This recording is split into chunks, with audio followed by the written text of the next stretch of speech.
السلام علیکم ویورز، آپ دیکھ رہے ہیں انسان کل اور آج۔ میں ہوں آپ کا میزبان فہد علی کاظمی۔ انسان کل اور آج کی اسپیشل ربیع النور سیریز میرے حضور صلی اللہ علیہ وآلہ وسلم۔ ویورز، میرے حضور کی اسپیشل سیریز کے پلیٹ فارم سے ہم سرکار دو عالم صلی اللہ علیہ وآلہ وسلم کی زندگی پاک کو سمجھنے کی کوشش کر رہے ہیں۔ What were the important events, what were the important مائل سٹونز سرکار دو عالم صلی اللہ علیہ وآلہ وسلم کی ولادت باسعادت سے لے کر آپ کے وصال پاک تک، آپ کی زندگی کے اہم واقعات، تاکہ ہماری یوتھ کو پتہ چلے کہ سرکار دو عالم صلی اللہ علیہ وآلہ وسلم کی زندگی کتنی مبارک، کتنی پاکیزہ زندگی تھی۔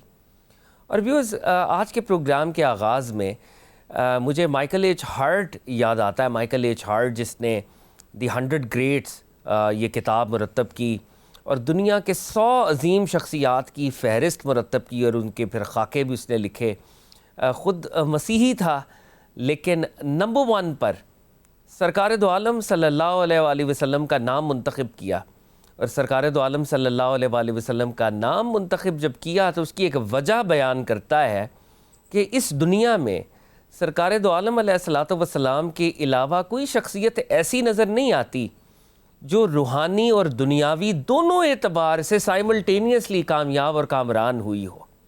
یعنی بہت سی وہ شخصیات جو روحانی طور پر نقطہ عروج پر ہوتی ہیں تو دنیاوی طور پر اس طرح سے ان کا مشن کامیاب نہیں ہوتا، وہ دنیاوی طور پر پریویل نہیں کرتے۔ اور بہت سے دنیاوی بادشاہ گزرے ہیں جو روحانیت کے اعتبار سے، تزکیے کے اعتبار سے اس درجے کی شخصیات نہیں تھے۔ محمد عربی صلی اللہ علیہ وآلہ وسلم، محمد آف عربیہ صلی اللہ علیہ وآلہ وسلم، he is the only personality in the world جو اسپریچول اور ایکلیسیسٹیکل اور ورلڈلی تمام افیئرز میں ایکولی کامیاب ہوئے ہیں۔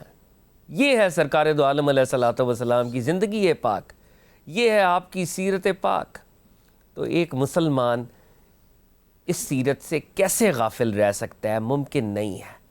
ویورز، کل کی ایپیسوڈ میں ہمیں جوائن کر رہے تھے اور آج بھی ہماری خوش بختی ہے ہمیں جوائن کر رہے ہیں ملک پاکستان کے نامور اسکالر، کسی تعارف کے محتاج نہیں ہیں، متحدہ جمعیت علماء حدیث پاکستان کے آپ صدر ہیں، فاضل مدینہ ہیں، اور کس خوبصورتی کے ساتھ آپ گفتگو کرتے ہیں۔ میری مراد ہے علامہ ضیاء اللہ شاہ بخاری صاحب سے۔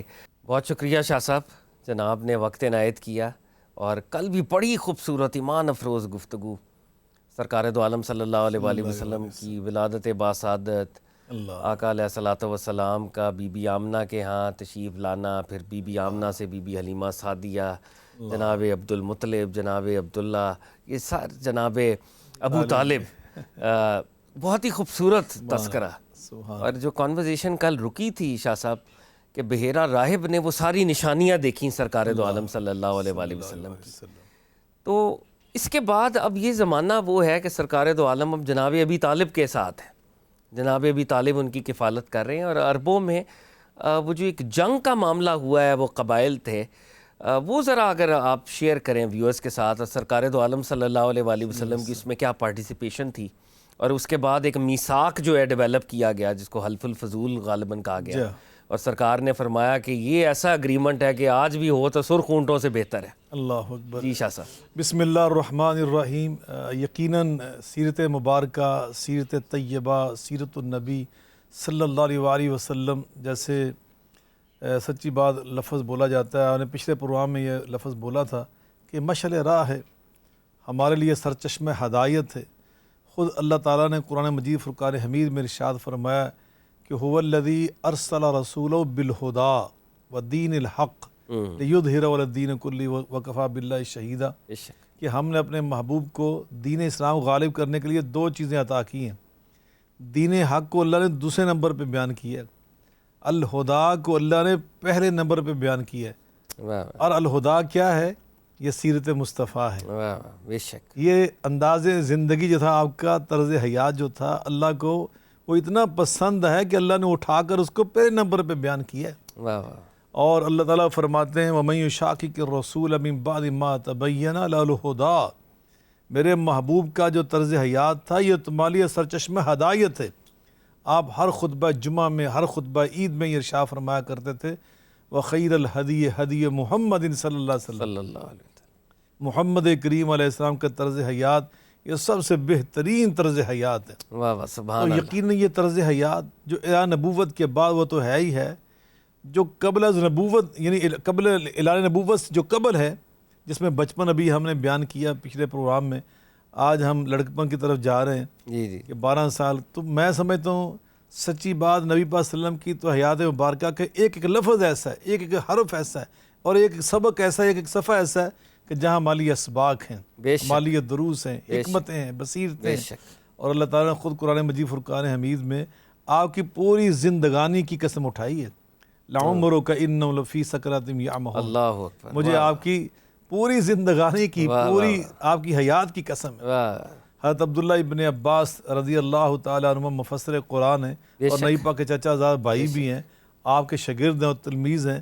وہ فرماتے کہ ما خلق اللہ نفسا، ما خلق اللہ نفسا ہی اقرب علیہ من محمد صلی اللہ علیہ وسلم وما اقسم بحیات احد غیرہ. اللہ پاک نے نہ نبی پاک سے افضل کسی کو پیدا کیا اور نہ آپ کے سوا کسی کی پوری زندگانی قسم اٹھائی ہے. اللہ اکبر. پوری کسی کی سیرت اور زندگانی قسم اٹھائی تو اللہ رب العزت نے محمد مصطفیٰ احمد مجتبیٰ جو آپ نے لفظ رکھا ہے میرے حضور، سبحان واہ اللہ، واہ واہ میرے حضور صلی اللہ علیہ وسلم کی ان کی سیرت کی قسم اللہ نے اٹھائی. واہ واہ.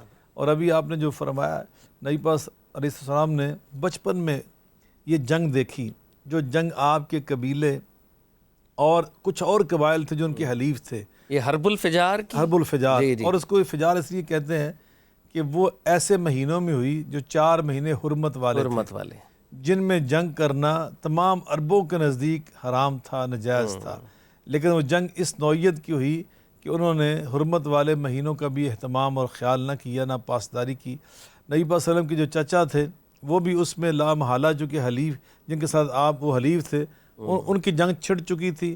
تو ایگریمنٹ جو ان کے ساتھ کیا ہوا تھا حلیف ہونے کا، اس کا یہ تقاضا تھا کہ وہ ساتھ دیتے.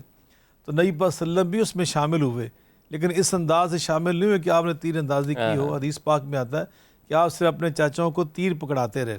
لیکن بعد میں جو نبی پاک کے چچا تھے، آپ کا خاندان تھا، انہوں نے اس بات کو اٹھایا، اس آواز کو بلند کیا کہ ہم اللہ کی حرمت والے مہینوں کو کیوں پامال کرتے. یہ ہم سب کا متفقہ عقیدہ اور نظریہ نقطہ نظر ہے کہ ہمیں ان کی پاسداری کرنی چاہیے. چنانچہ ان کی اس آواز کو بلند کرنے سے آئندہ کے لیے عربوں نے اس بات سے توبہ کی اور دوبارہ اس بات کو اعادہ کرنے سے وہ باز رہنے کی تلقین کی. اور اسی ضمن میں انہوں نے پھر عبداللہ بن جدعان ایک بہت بڑے سردار تھے، ان کے گھر پر یہ اہتمام ہوا. ایک بہت بڑا اجلاس ہوا جس میں تمام ان لوگوں کو اکٹھا کیا گیا جو سٹیک ہولڈر تھے اس دور کے. اور ان میں ایک توجیہ تو یہ ہے کہ کچھ ایسے سردار تھے کہ جن کے نام فضل فضل فضل تھے. اور بعض کہتے ہیں کہ صرف یہی مقصد نہیں تھا، یہی سبب نہیں تھا، یہ سبب بھی تھا کہ ان تمام لوگوں نے اکٹھے ہو کر ایسے امور کے اوپر اتفاق کیا جن میں سب سے اہم یہ تھا کہ ظالم کی مخالفت کریں گے، مظلوم کا ساتھ دیں گے. یہ اس کا بنیادی ہدف تھا بے شک. کہ ظالم کے خلاف کھڑے ہوں گے، اس کے خلاف آواز بھی اٹھائیں گے، اس کے خلاف کارروائی بھی کریں گے اور اس کا راستہ بھی روکیں گے، سد باب بھی کریں گے، اس کی حوصلہ شکنی بھی کریں گے، اور اگر اس نے ظلم کیا تو اس کو سزا بھی دیں گے، اس سے انتقام بھی لیں گے. لیکن جو مظلوم ہے اس کا ہم ساتھ دیں گے، تعاون کریں گے، اس کی حمایت کریں گے، چاہے وہ اجنبی کیوں نہ ہو، پردیسی کیوں نہ ہو، غریب و دیار ہی کیوں نہ ہو، چاہے وہ ہمارا حلیف نہ بھی ہو، لیکن مظلوم ہے تو ہم اس کا ساتھ دیں گے. تو وہ کہتے ہیں کہ یہ کام چونکہ بڑے خیر والا تھا، بڑی فضیلت والا تھا، تو اس لیے اس کا نام حلف الفضول، کہ وہ ایگریمنٹ جس پہ حلف اٹھایا گیا فضیلت والے کاموں کے اوپر، اچھے کاموں کے اوپر، یا جس میں زیادہ وہ لوگ اکٹھے ہوئے سرداروں میں سے کہ جن کے نام فضل فضل سے شروع ہوتے تھے. تو نبی کریم علیہ الصلاۃ والسلام کا جو لڑکپن ہے وہ بھی اللہ پاک نے اس لحاظ سے بڑا اعلیٰ، بڑا عمدہ بنایا، اس لیے کہ اللہ نے انہیں سردار انبیاء بنانا، بے شک اللہ پاک نے ان سے اعلان نبوت کروانا ہے، بے شک. اور اللہ کے تو علم میں ہے اور اللہ کے تو پہلے ہی سارے معاملات میں وہ پیغمبر ہیں، اور صرف پیغمبر ہی نہیں، خاتم النبیین ہیں، سید الرسل ہیں، خاتم الانبیاء ہیں، دنائے کل، دنائے سبل ہیں. چنانچہ نبی کریم علیہ الصلوۃ والسلام کے لڑکپن اور یتیمی کے بارے میں اور بچپن کے بارے میں اللہ نے خود قسمیں اٹھا کر قرآن پاک میں فرمایا والضحیٰ واللیل اذا سجا ما ودعک ربک وما قلا وللآخرۃ خیر لک من الاولی ولسوف یعطیک ربک فترضی، اور پچھلی باتیں یاد کروائیں، الم یجدک یتیما فآوی وجدک ضالا فہدی وجدک عائلا فاغنی، اے میرے محبوب آپ یتیم بن کر دنیا میں آئے تھے، ہم نے آپ کو سہارا دیا، ہم آپ کے سہارے بنے، اللہ اکبر، آپ کو ہم نے دنیا کا رہنما بنا دیا، ہم نے آپ کو دنیا کا سب سے غریب بنا دیا۔ یہ تو نبی پاک صلی اللہ علیہ وسلم کی خود یعنی آپ کا اختیاری تھا نا فقر، وگرنہ اللہ سے آپ اشارہ کرتے تو نبی پاک نے خود فرمایا کہ میرے اللہ نے میرے سامنے پیشکش کی، میرے محبوب اگر آپ پسند کریں تو میں مکے کی یہ پہاڑ جو ہیں تیرے لیے سونے کی کانیں بنا، لیکن میں نے اللہ سے کہا کہ نہیں یا اللہ، میں یہ پسند کرتا ہوں ایک دن میں کھایا کروں اور میں تیرا شکر ادا کیا کروں، ایک دن میں بھوکا رہوں تاکہ میں تیرا ذکر کیا کروں اور تیرا صبر کر کے دکھایا کروں۔ تو یقین نبی پاک صلی اللہ علیہ وسلم قناعت، اور اس قناعت کی وجہ سے تو نبی پاک کا جو بچپن کے ساتھ ساتھ لڑکپن بھی تھا وہ اللہ نے خود اتنا محفوظ رکھا، ہر لحاظ سے بے داغ رکھا۔ آپ خود فرماتے ہیں، یہ صحیح بخاری کے اندر حدیث ہے، فرماتے ہیں کہ ایک دن میرے بعض رشتہ داروں کے نوجوان جو میری عمر کے لوگ تھے، ہم سب اکٹھے ہو کر بیت اللہ میں گئے، وہاں ایک بت تھا، وہ سب اس کی پوجا پاٹ میں لگ گئے۔ جب میں ان کی پوجا پاٹ دیکھی نا کہ وہ ایک بت کی پوجا کر رہے ہیں تو میں وہاں سے چل پڑا، وہ بھاگ کر میرے پیچھے ہے، بھائی محمد آپ کہاں جا رہے ہیں؟ تو آپ نے فرمایا کہ نہیں، مجھے اسے روک دیا گیا ہے۔ اللہ اکبر، روکنے والا ان کو روک رہا تھا، اللہ محفوظ رکھ رہا تھا نبی پاک صلی اللہ علیہ وسلم کو اللہ تعالیٰ ہمیشہ۔ آپ فرماتے ہیں، یہ صحیح بخاری میں حدیث موجود ہے، فرماتے ہیں کہ میں بکریاں چرایا کرتا تھا مکہ معظمہ میں۔ آپ کی ایک حدیث ہے، ما من نبی الا وقد رعى الغنم، ہر نبی نے بکریاں چرائیں۔ یہ سچے نبیوں کی نشانیوں میں سے ایک نشانی ہے۔ اس میں کیا حکمت ہے، یہ محدثین نے بہت حکمتیں بیان کی۔ تو آپ فرماتے ہیں میں بکریاں چراتا تھا، تو میں نے ایک دن، میرے جو ساتھی تھے نا بکریاں چرانے والے نوجوان، وہ باتیں سنایا کرتے تھے کہ ہم فلاں مجلس میں گئے، فلاں مجلس میں گئے، وہاں قصہ کہانی ہم نے سنی، فلاں قصہ سنا، فلاں کہانی سنی۔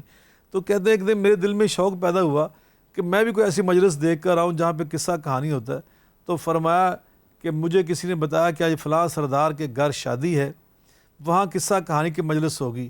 آقا فرماتے ہیں کہ میں نے اپنی بکریاں اپنے ساتھی کے سپرد کی جیسے وہ میرے سپرد کرتا تھا۔ تو میں وہاں سے چلا، اس حویلی میں آیا جو ہمارے وہ رشتہ داروں کی حویلی تھی۔ فرماتے ہیں مگر جب میں وہاں پہ پہنچا، مجھے اللہ نے ایسے سلایا کہ جب میری آنکھ کھلی مجھے معلوم ہی نہیں، اگلا دن چڑھ چکا تھا کہ رات کیا یہاں پہ قصہ کہانی ہوئی۔ فرماتے ہیں میں واپس آیا تو میرے ساتھی نے پوچھا کیا آپ نے سنا؟ فرمایا میں تو وہاں پہنچتے ہی سو گیا، میری آنکھ صبح کھلی۔ تو اس نے کہا پھر آج جاؤ دوبارہ، میں آپ کی بکریاں سنبھالتا ہوں۔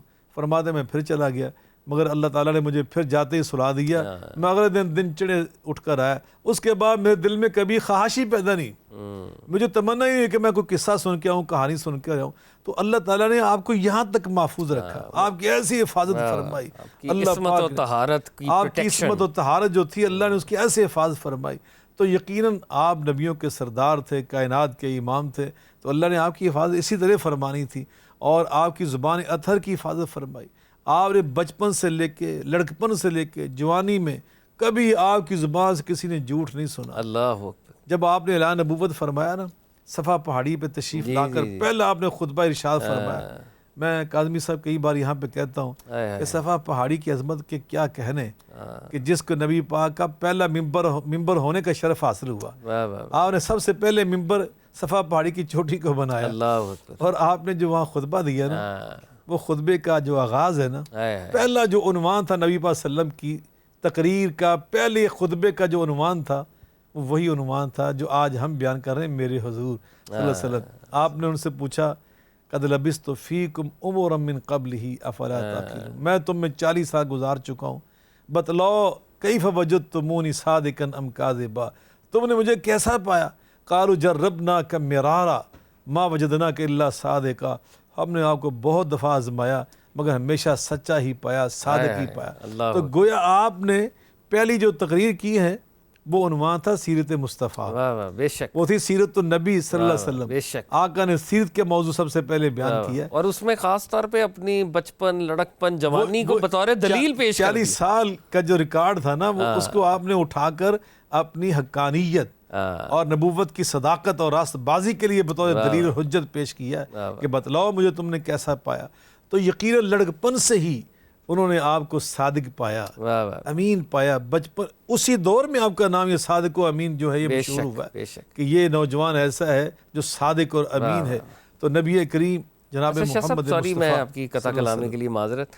اب سرکار دو عالم صلی اللہ علیہ وآلہ وسلم کے بچپن کے جیسے دو خوبصورت واقعات آپ نے بتائے کہ کس طرح سے اللہ رب العزت نے آقا کو پروٹیکٹ کیا اور اللہ رب العزت نے محفوظ رکھا آئیڈل ورشپ سے بھی, اور جیسے وہ قصے کہانیوں والا بھی آپ نے بخاری شریف کی روایت ہمارے سامنے رکھی. پروفٹ صلی اللہ علیہ وآلہ وسلم نے پھر کاروبار کا آغاز کیا, ایک پروفیشنل لائف ہے. مطلب پہلے جیسے آپ شیپرڈ ہیں, آپ نے بکریاں بھی چرائیں, لیکن اس کے بعد وہ ذرا بتائیں نا کہ بی بی خدیجۃ الکبریٰ کا جو مال ہے وہ کس طریقے سے یہ ارینجمنٹ ہوئی. سرکار دو عالم اب جوانی کے اندر جب قدم رکھا ہے, اور ایک اس دور کی جو ایک روایت تھی پارٹنرشپ میں, یعنی آپ مال لے کے جاتے تھے اور مال کو پھر آگے فروخت کرتے تھے, تو وہ کیا معاملہ تھا؟ اور بی بی خدیجۃ الکبریٰ کے مال کو جب آپ لے کے گئے اور وہ جو غلام تھا میسرہ وہ جو ساتھ گیا, تو وہ معاملہ کیا ہوا؟ اللہ اکبر.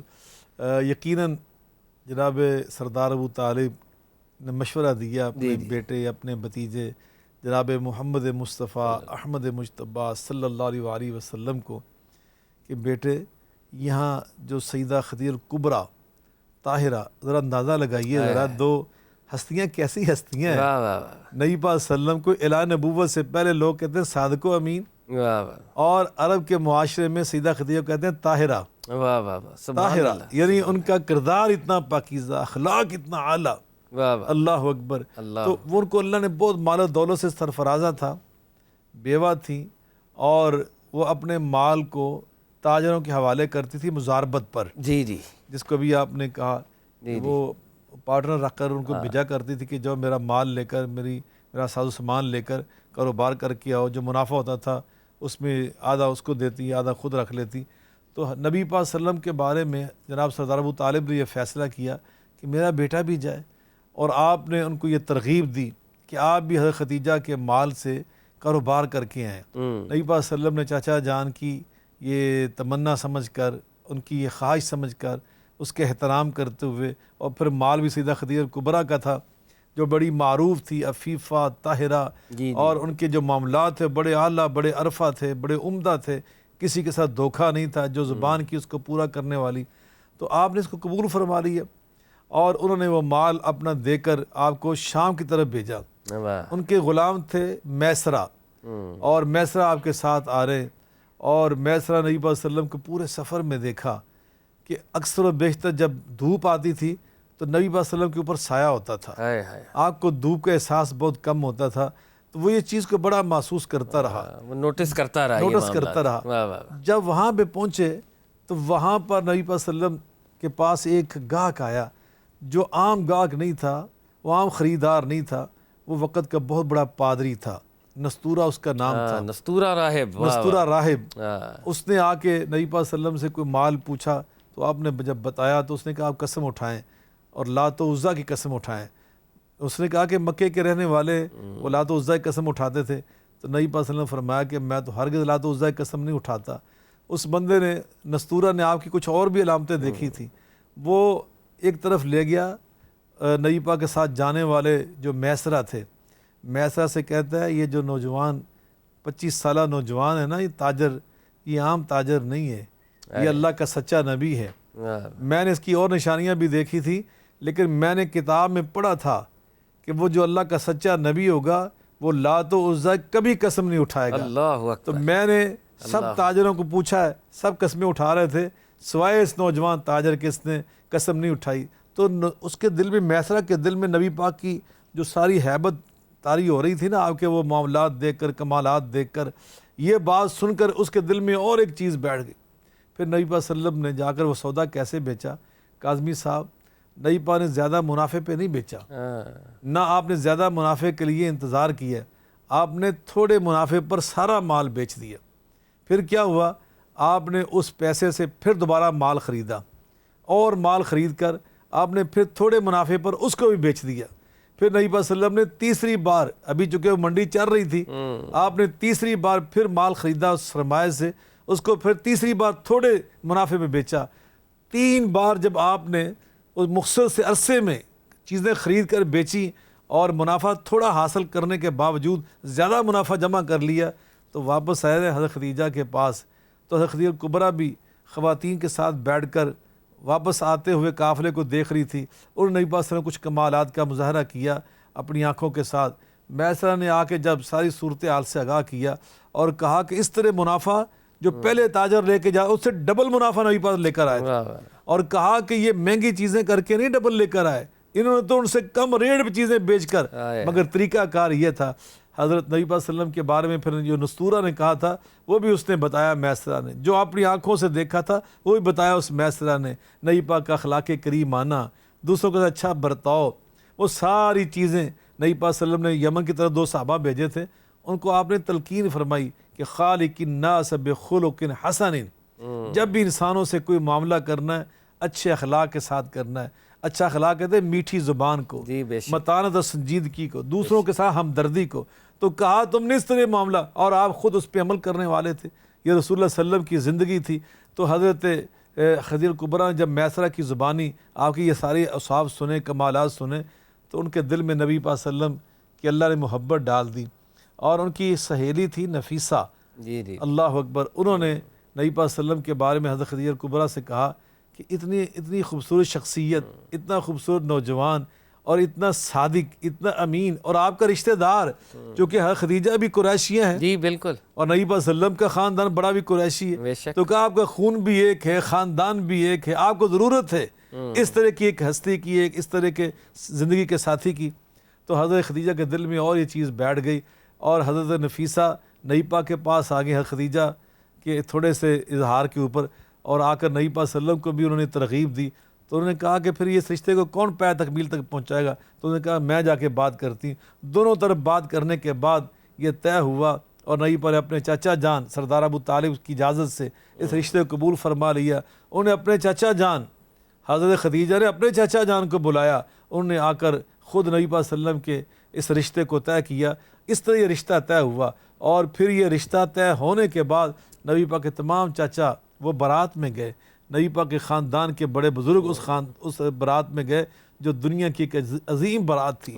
کائنات کے سردار, نبیوں کے سردار, اللہ کے محبوب, اللہ کے حبیب جناب محمد مصطفیٰ احمد مجتبیٰ وسلم, جو صادق و امین کے نام سے مشہور ہے, ان کی بارات جا رہی ہے اس ہستی کے گھر, اس خاتون کے گھر جو خاتون مالدار ہے بہت زیادہ, اور اس علاقے میں سب سے زیادہ یعنی ہر لحاظ سے اللہ پاک کی عزت و عظمت سے سرفرازہ ہوا تھا, اور طاہرہ عفیفہ کے نام سے معروف تھی.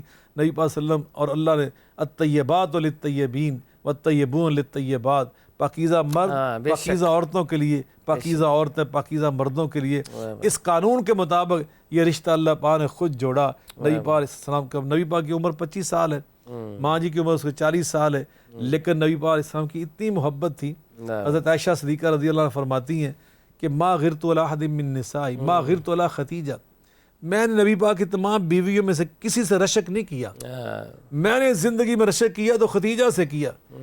پوچھا گیا کیوں؟ آپ نے تو دیکھا بھی نہیں تھا.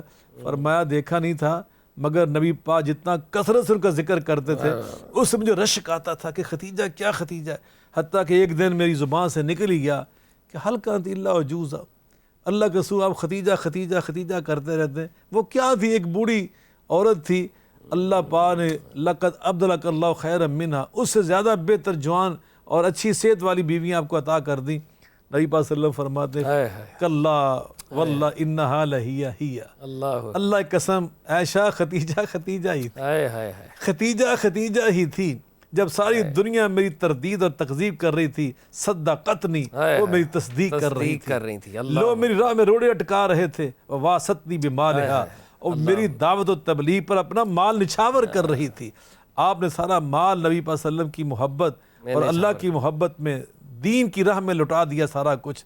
اس لیے اللہ پاک فرمایا نا کہ میں نے آپ کو اللہ اکبر مالدار بنا دیا. سورہ والضحیٰ کی جو آپ تلاوت فرما رہے تھے, میں وہی عرض کر رہا ہوں, وجدک عائلا فاغنا, وہ جو غنی بنایا وہ خدیجہ کا مال, نبی پاک کا مال بن گیا. اللہ پاک نے آپ کو, آپ کی دعوت کو سہارا دیا اتنا بڑا, خدیجہ کے اس تجارت کے ذریعے اور مال کے ذریعے. اچھا شاہ صاحب, یہ کوئکلی اگر آپ بتائیں, پھر ہم اس کو آگے بھی کانورزیشن کو لے کے چلیں, کہ یہ نکاح پاک کس نے پڑھایا تھا؟ یقیناً میں سمجھتا ہوں یہ اتنی بابرکت تقریب تھی کہ جس میں رسول کریم علیہ الصلوۃ والسلام ایک دلہا اور شوہر کی حیثیت سے تشریف لا رہے ہیں, اور خدیجہ الکبریٰ سلام اللہ علیہا جن کو رب نے سلام بھیجا بعد میں, بے شک اللہ نے ان کی اتنی شان بلند کی کہ ان کو نبی پاک کے لیے پسند کیا, اپنے محبوب کے لیے, اور نبی پاک صلی اللہ علیہ وسلم نے ان کی زندگی میں کوئی دوسری شادی نہیں کی. یہ بھی ایک بہت بڑا اعزاز اور شرف کی بات ہے.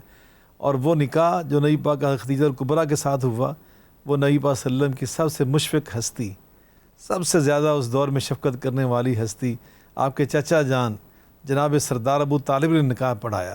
نبی پاک صلی اللہ علیہ وسلم کا نکاح جناب سردار ابو طالب نے, چونکہ اس وقت بھی دین ابراہیمی موجود تھا, بے شک اسماعیل علیہ السلام کی نبوت و رسالت کا سکہ چل رہا تھا, جو آپ کے بابا جان تھے اور دادا جان تھے, تو اس لیے یہ تصور ہے نا کہ اس دور میں شاید کوئی دین ہی نہیں تھا, کوئی طریقہ کار ہی نہیں تھا. ایسا نہیں ہے, وہ دین چل رہا تھا, اور وہی دین جو دین اسلام تھا. اس لیے اللہ پاک نبی پاک کے بارے میں فرمانا, الیوم اکملت لکم دینکم واتممت علیکم نعمتی ورضیت لکم الاسلام دینا. 1,24,000 نبیوں کا جو دین تھا نا, وہی ایک ہی دین تھا. وہ دین میں نے اللہ کر آپ پہ مکمل کر دیا, کسی اور نبی پہ مکمل نہیں کیا. تو وہ دین ابراہیمی, دین اسماعیلی موجود تھا نبی پاک صلی اللہ علیہ وسلم کا. اس کے مطابق جناب ابو طالب سردار جو نبی کا چچا جان ہے, انہوں نے وہ نکاح پڑھایا, اور اس نکاح کے بعد نبی پاک صلی اللہ علیہ وسلم حضرت خدیجہ الکبریٰ اپنے چاچا جان کی اجازت سے اس حویلی میں منتقل ہو گئے تھے. آپ نے رہائش حضرت خدیجہ کی خواہش پر چچا جان کی اجازت سے یہاں منتقل کر لی. اللہ اکبر. اچھا شاہ صاحب, اب اگر ہم دیکھیں اس دور میں, جیسے اب سورہ والضحیٰ کو بھی آپ نے ماشاءاللہ کوٹ کیا, اور کتنے انٹرسٹنگ پیرللز ہیں کہ سرکار دو عالم علیہ الصلوۃ والسلام کو مال ملا ہے, وسیلہ اس کا بی بی خدیجہ. سرکار دو عالم کی یتیمی کا جب ذکر ہے تو پروٹیکشن وسیلہ اس کا جناب ابو طالب. یہ تو قرآنی باتیں ہیں. اور اسی طرح سرکار دو عالم علیہ الصلوۃ والسلام کو جب متلاشی حق بظاہر اللہ نے پایا, تو پھر ان کو منزل بھی دکھائی نا. تو وہ جو ایک اس دور کی ایک کیفیت تھی کہ سرکار دو عالم صلی اللہ علیہ وآلہ وسلم غار حرا تشریف لے کے جاتے تھے, غور, فکر, تدبر, اور رب العزت کو جو ایک سرچ کا معاملہ ہم کہہ لیں کہ وہ he was seeking almighty اللہ. تو میں چاہتا ہوں کہ اس واقعے کی طرف کہ سرکار دو عالم علیہ الصلوۃ والسلام جب جاتے تھے, بی بی خدیجہ کے معمولات کیا ہوتے ہوں گے, اور سرکار دو عالم علیہ الصلوۃ والسلام وہاں پر کیا پھر معاملات ہوتے ہوں گے, کیا معمولات تھے. غار حرا دیکھیے سیرت مبارکہ کی کتنی برکت ہے. واہ, وہ غار حرا, کتنی غاریں ہیں عرب میں, پہاڑوں میں کتنی غاریں ہیں, بے شک, لیکن غار حرا کو کیا اعزاز مل گیا نبی پاک کی نسبت جلیلہ کی برکت سے. واہ واہ واہ. آج دنیا میں کوئی ایسا مسلمان ہے, چاہے پڑھا لکھا ہو چاہے کم پڑھا لکھا ہو, کہ جس کو غار حرا کی واقفیت نہ ہو, جس کے دل میں یہ خواہش نہ ہو کہ میں بھی جا کے وہ دیکھ کر آؤں مقام. تو یقیناً یہ نبی پاک صلی اللہ علیہ وسلم کی نسبت جلیلہ کی تاثیر اور برکت ہے. اور آپ اس غار حرا میں جاتے اور خلوت گزی ہو جاتے, اور ماں جی آپ نے ایک بڑا کاظمی صاحب عجیب بات کیا کہ میرے دل کی تار کو ہلا دیا ہے, کہ ماں جی کے معمولات کیا ہوتے ہوں گے. وہ نبی پاک صلی اللہ علیہ وسلم کی جانثار بیوی تھی, رسول اللہ صلی اللہ علیہ وسلم کی جانثار رفیقہ حیات, بے شک, جس کی نبی پاک صلی اللہ علیہ وسلم ساری زندگی. ماں جی عائشہ فرماتی, ایک دن آپ میرے گھر میں تشریف فرما تھے, اچانک نبی پاک ہمارے گھر کے دروازے پر ایک آواز آئی, تو آپ جلدی سے لیٹے ہوئے تھے, اٹھ کر بیٹھ گئے, اور آپ نے سمجھا کہ خدیجہ کی آواز ہے. اور تھوڑی سی دیر کے بعد کیا دیکھا کہ حضرت خدیجہ کی بڑی بہن حالہ بنت خویلد رضی اللہ عنہا وہ تشریف لے آئیں. آواز چونکہ سکی بہن تھی تو بالکل مشابہ تھی, تو نبی پاک صلی اللہ علیہ وسلم کو پہلے لمحے یوں محسوس ہوا کہ خدیجہ آ گئیں, ان کی آواز آئی. اتنی محبت تھی نبی پاک صلی اللہ علیہ وسلم. تو حضرت نبی کریم علیہ الصلوۃ والسلام جیسا شوہر جب جاتا تھا 5-6 دن کے لیے, ہفتے کے لیے, تو ماں جی خدیجہ جیسی بیوی, ان کی رفیقہ حیات, وہ ان کے کھانے پینے کا بندوبست کرتی. تھیلوں میں کھجوریں ڈالتی، مشکیزوں میں پانی بھرتی اور وہاں تک وہ سامان پہنچانے کے انتظام و اہتمام کرتی، ستو ڈالتی. تو یہ ساری چیزیں باندھ کر تصور کیجئے نا، جو دانا بیویاں ہوتی ہیں جب خامدوں کو رخصت کرتی سفر کے اوپر تو کیسے اہتمام کرتی، کیسے انتظام. اور شاہ صاحب کچھ روایات میں ایسے بھی میں نے سنے، آپ مجھے کریکٹ کریں گے، کہ خیمہ زن بھی رہتی تھی نیچے ایٹ ٹائمز. ایسی روایتیں بھی ہیں کہ بی بی خدیجہ الکبریٰ غار ہرا کا وہ جو فٹ ہل ہے وہاں پر بھی خیمہ زن آپ نے قیام بھی فرمایا. دیکھیے اس میں کوئی بعید یا تعجب والی بات نہیں ہے. میں نے جیسے پہلے عرض کیا کہ وہ اہتمام کرتی تھی. بعض اوقات ان کو یہ بھی اندازہ ہوتا ہوگا کہ شاید پانی ختم نہ ہو چکا ہو، کھجوریں ختم نہ ہو چکی ہوں، کھانے پینے کا سامان کم نہ ہو، تو وہ چیزیں بار بار بیچتی ہوں گی. تو اس کے لیے وہ جہاں تشریف لاتی ہوں گی، جو وہاں کافی چڑھائی ہے تو خود چڑھنے کی بجائے وہاں رک جاتی ہوں اور وہاں پہ پڑاؤ ڈالتی ہوں اور اپنے جو ان کے خادم تھے، ملازم تھے، ان کو بیچتی ہوں رسول اللہ صلی اللہ علیہ وسلم کی خدمت میں. تو اس میں کوئی دوسری رائے نہیں، اس میں سب امکانات موجود ہیں، استعمالات موجود ہیں اور ایسی روایات بھی موجود ہیں. تو یقیناً حضرت نبی کریم علیہ السلام پھر اس میں تشریف لے جاتے، غور و فکر فرماتے، اور بالآخر ایک دن وہ لمحہ آیا. رمضان المبارک کا مہینہ تھا، آخری عشرہ تھا، رات کی تاریکی تھی، رات کا ٹائم تھا، لیکن اس تاریکی کو پھر قیامت تک کے لیے دور کر دیا گیا جب یہ آواز آئی نا، اقرأ بسم ربک الذی خلق خلق الانسان من علق اقرأ وربک الاکرم الذی علم بالقلم علم الانسان ما لم یعلم. اللہ اکبر. نبی پاک صلی اللہ علیہ وسلم کی تشریف آوری سے اور آپ غار ہرا میں وہ علم کی روشنی لے کر آئے نا. وہ جس طرح مولانا حالی نے بھی کہا ہے کہ اتر کر ہرا سے سوئے قوم آیا، ایک نسخہ کیمیا ساتھ اپنے لایا. تو یقیناً نبی پاک صلی اللہ علیہ وسلم کو اللہ پاک نے قرآن مجید فرقان حمید غار ہرا میں عطا کیا. آپ اس کو لے کر ماں جی کے پاس سب سے پہلے آئے. یہ حضرت خدیجہ کا اعزاز اور شرف اور مقام ہے. اس قرآن کو لے کر نبی پاک سب سے پہلے کس کے پاس آئے؟ ہماری اماں جان سیدہ خدیجہ الکبریٰ سلام اللہ علیہا، ان کے پاس تشریف لائے اور آ کر فرمایا زملونی دثرونی، گرم شال مجھے اڑاؤ، مجھے سردی کا احساس ہو رہا ہے. پوچھا کس لیے؟ فرمایا لقد خشیت علی نفسی، چونکہ بگڑے ہوئے انسان. دیکھیے موسیٰ علیہ السلام جس قوم کے پاس آئے تھے نا، وہ قوم ایک منظم قوم تھی. جی فرعون کی حکومت تھی، ایک باضابطہ ایک ریاست تھی، ایک سلطنت تھی، اس کا ایک نظام تھا، پارلیمنٹ تھی، اسٹرکچرڈ کمیونٹی ایسے تھا، ایک مہذب لوگ تھے. لیکن یہاں کیا تھا؟ یہاں پہ تو قبائل کا نظام تھا، الگ الگ قبیلے تھے، ان کے تو بت الگ الگ تھے اور ان کا طریقہ کار الگ، قوانین اپنے اپنے تھے. ایسے لوگوں کے ساتھ آ کر نبی پاک صلی اللہ علیہ وسلم نے ٹکرانا تھا.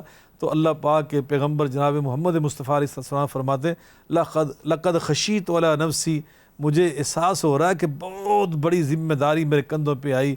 حضرت ماں جی نے جو فرمایا نا، وہ قیامت تک کے لیے اللہ پاک نے مشرِ راہ بنا دیا. فرماتی ہیں کلا واللہ لا یخزیک اللہ ابدا، میں اللہ کی قسم اٹھا کر کہتی ہوں، اللہ کی قسم اٹھا کر کہتی ہوں، اللہ آپ کی عزت میں کبھی کمی نہیں آنے دے گا. کیوں؟ انک لتصل الرحیم، آپ تو صلہ رحمی کرنے والے. بے شک. اللہ اکبر. وتصدق الحدیث، آپ ہمیشہ سچ بولنے والے. تقری الضیف، آپ ہمیشہ مہمان نوازی کرنے والے. وتعین علی نوائب الحق، نوائب الحق کی مدد کرنے والے.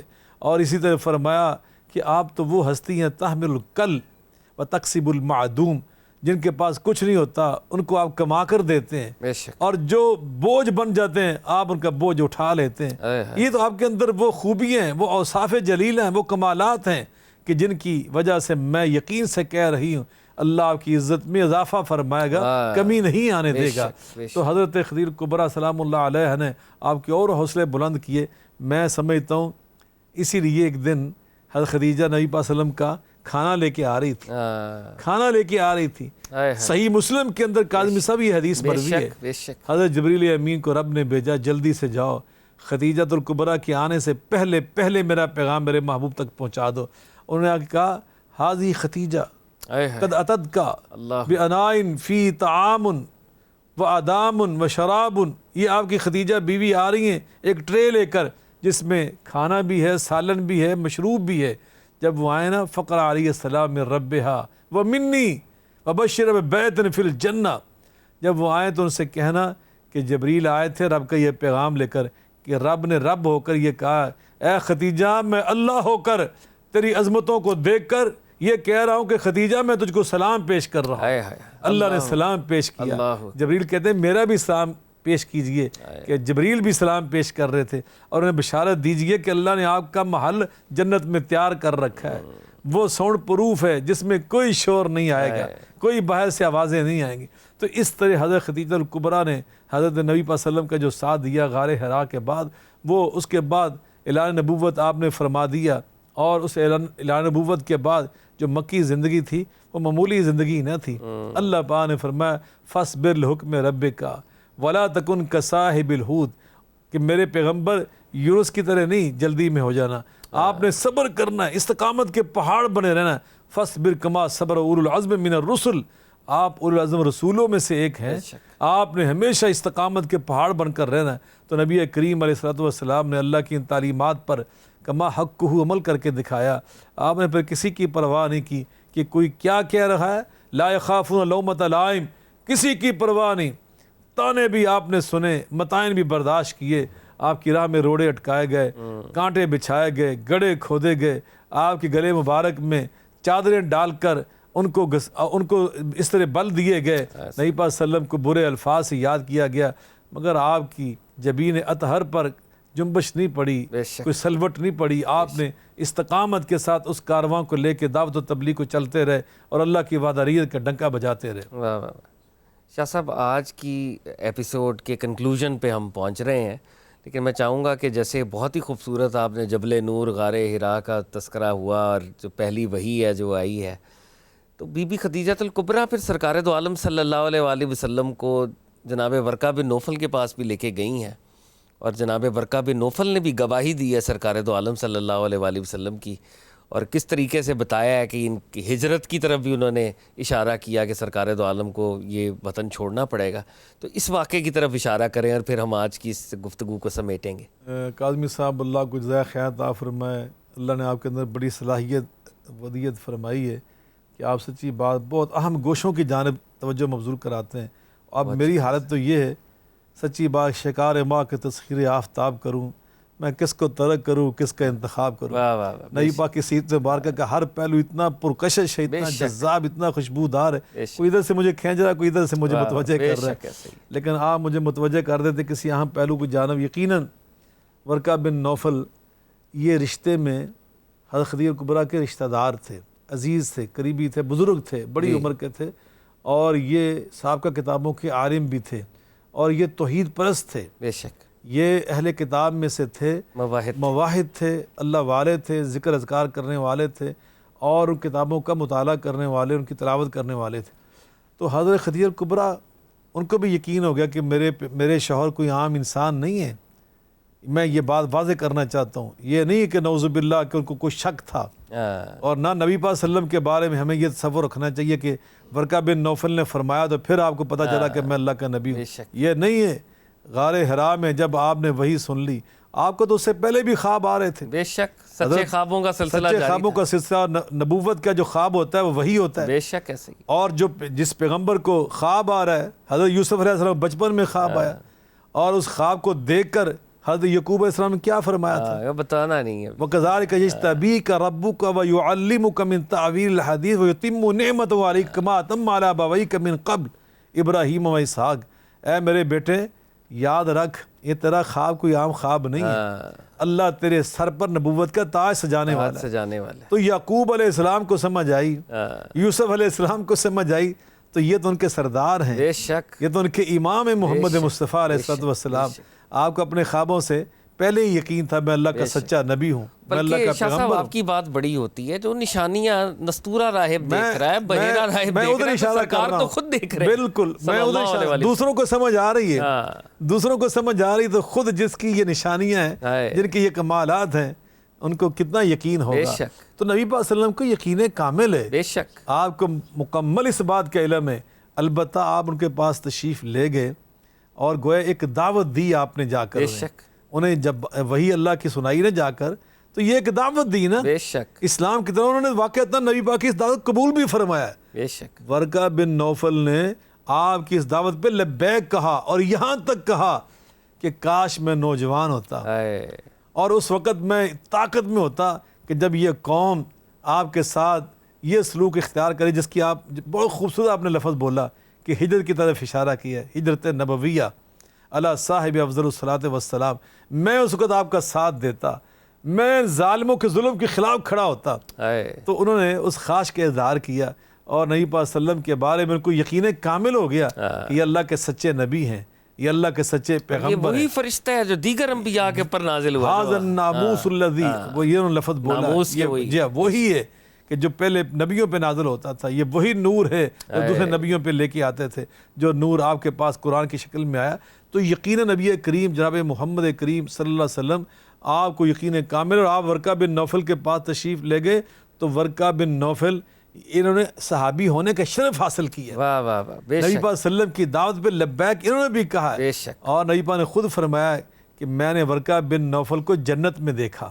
نبی پاک صلی اللہ علیہ وسلم کی حدیث پاک ہے کہ میں نے ورقہ بن نوفل کو جنت میں دیکھا. اور نبی پاک صلی اللہ علیہ وسلم فرماتے ہیں کہ میرے اعلان نبوت کے بعد جو بندہ میرا کلمہ نہ پڑھے تو وہ جنت میں نہیں جاتا. تو یہاں آپ فرما رہے کہ میں نے ورقہ بن نوفل کو جنت میں دیکھا فوت ہونے کے بعد. تو معلوم ہوا کہ آپ کے اعلان نبوت کے بعد انہوں نے آپ کا کلمہ پڑھا ہے. بے شک. وہ آپ کے صحابی ہونے کا شرف اٹھا کر دنیا سے گئے ہیں. تو نبی پاک صلی اللہ علیہ وسلم کا وہاں تشریف لے جانا وہ اس مقصد کے لیے ہے جو آپ نے دعوت کا آغاز کیا کہ اہل اللہ سے اس کا آغاز کیا جائے، جو اللہ کے پسندیدہ لوگ ان سے آغاز کیا جائے. خواتین میں سب سے پہلے، بلکہ ساری دنیا میں سب سے پہلے. کاظمی صاحب مجھے یہ کہنے دیجئے، بے شک، اپنی ماں کی اس عظمت کو بیان کرنے دیجئے بے شک، کہ نبی پاک نے دعوت اسلام سب سے پہلے جس کے سامنے پیش کی ہستی، مردوں میں سب سے پہلے، خواتین میں سب سے پہلے، اہل اللہ میں سب سے پہلے، وہ ہم سب کی اماں جان سیدہ خدیجہ الکبریٰ سلام اللہ علیہا. اور ہاشمیوں میں سب سے پہلے اللہ آپ نے دعوت پیش کی ہے تو حیدر مرزا کے سامنے. آپ نے سب سے پہلے پیش کی امت میں تو حضرت صدیق اکبر کے سامنے. غلاموں میں جو آزاد کردہ غلام تھے ان میں سب سے پہلے پیش کی ہے تو حضرت زید کے سامنے. عام غلاموں میں سب سے پہلے پیش کی ہے تو بلال حبشی کے سامنے.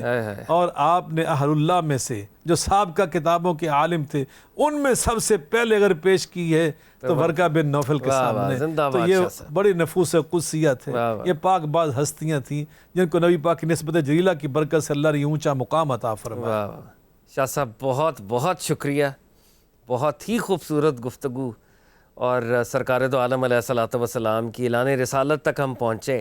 ابھی سفر طویل ہے. آقا علیہ الصلوۃ والسلام کی زندگی کے جو اہم ترین واقعات ہیں مکی دور کے، مدنی دور کے، وہ آپ کی اور علماء کی موجودگی میں ہم نے سیکھنے ہیں انشاءاللہ. اور یہ سفر انشاءاللہ جاری رہے گا. اللہ آپ کو سلامت رکھے، عمر خضر عطا کرے، اور یوں ہی آپ سرکار دو عالم علیہ الصلوۃ والسلام کے مناقب و محاسن بیان کرتے رہیں، سیرت طیبہ کا بیان ہوتا رہے. ویورز، انسان کل اور آج میں یہ اسپیشل سیریز میرے حضور صلی اللہ علیہ وآلہ وسلم آپ دیکھ رہے تھے، اور کتنی خوبصورتی کے ساتھ علامہ صاحب نے بی بی خدیجہ الکبریٰ کو ٹریبیوٹ پیش کیا. ام المومنین خدیجہ الکبریٰ سلام اللہ تعالیٰ علیہا نے جس طریقے سے سرکار دو عالم علیہ الصلوۃ والسلام کی خدمت کی، جس طریقے سے not just a companion but also as a follower of prophet صلی اللہ علیہ وآلہ وسلم، the first ever person to embrace اسلام. وہ پہلی شخصیت ہے کائنات کی جنہوں نے اسلام کو قبول کیا اور اس نور کو اپنے وجود کے اندر جذب کیا. اور وہ ہستی ہیں کہ اللہ رب العزت ان کے لیے سلام بھیجتا ہے. سیرت طیبہ کا بیان جاری رہے گا. ویورز، کل اسی وقت انسان کل اور آج میں میرے حضور صلی اللہ علیہ وآلہ وسلم اسپیشل سیریز کو ہم کنٹینیو کریں گے، اور سرکار دو عالم صلی اللہ علیہ وآلہ وسلم کی سیرت طیبہ کے نور کو اپنے قلوب اور اذہان کے اندر محسوس کریں گے. ویورز، اپنی فیڈ بیک سے ہمیں ضرور نوازتے رہیے. This is your host Fahad Ali Kazmi signing off. Keep watching Alif tele vision.